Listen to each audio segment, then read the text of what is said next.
ఏంటయ్యా ఎలక తెచ్చిన వాసన వస్తుంది? ఎక్కడా? ఇప్పుడే పోయింది.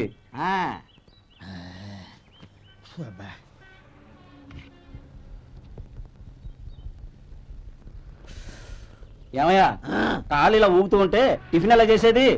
నా కాలు ఊగడానికి నువ్వు టిఫిన్ చేయడానికి ఏంటి సంబంధం? నేనంటుంది నీ కాలు గురించి కాదయ్యా, మరి ఈ కాలు గురించి. ఆ ముక్క ముందే చెప్పొచ్చుగా. ఉడతలో పిగేసిన తాట్యంకలాగా బొచ్చు నువ్వును. ఒరే సొంటి, ఆడి కింద ఒత్తిట్టు. అలాగే.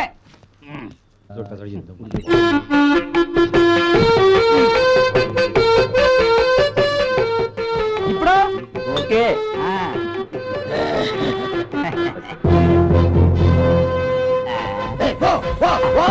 ఎన్నిసార్లు చెప్పాలి నీకు? ఒకసారి ఏదో బుద్ధి లేదు. కడుపు కడదన్నావు, గడి తిన్నావా? పో పో పో పో పో.